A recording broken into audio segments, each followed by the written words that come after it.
CNN claimed Nancy Sinatra was not happy her father's song was played at Trump's inauguration. Nancy Sinatra responded, "That's not true. I never said that. Why do you lie, CNN?" The New York Times Magazine and CNN shared a story showing children illegally brought into the U.S. supposedly in cages. But the article and photos were actually from the Obama administration. CNN also edited a video to make it seem like Trump impatiently dumped fish food in the water at Japan's palace, but he'd followed the lead of Japan's prime minister. Time falsely claimed Trump removed the bust statue of Martin Luther King from the Oval Office.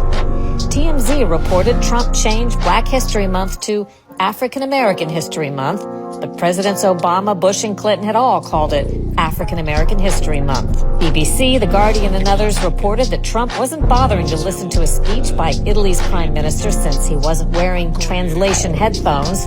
Turns out he was wearing a translation earpiece. The New York Times and others implied Trump hadn't paid income taxes for 18 years, but the record shows he'd paid a higher rate than Democrats Bernie Sanders and President Obama. Several news outlets featured an empty podium at Trump's 4th of July celebration in 2019 and said he didn't draw crowds, but the photo was taken before the event. The actual crowd was huge.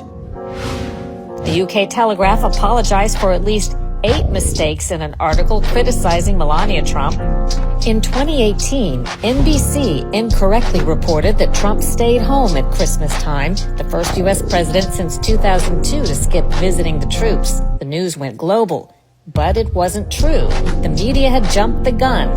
Trump and First Lady Melania left the White House Christmas Day to visit U.S. soldiers in Iraq. On Thanksgiving, Newsweek made a similar error, falsely reporting that Trump was spending the holiday golfing at Mar-a-Lago in Florida. But the reporter had fabricated the golf story. Trump flew to Afghanistan on Thanksgiving to again be with the troops, making Trump the only president in U.S. history to visit troops in a combat zone both on Thanksgiving and so close to Christmas, though the press never reported that.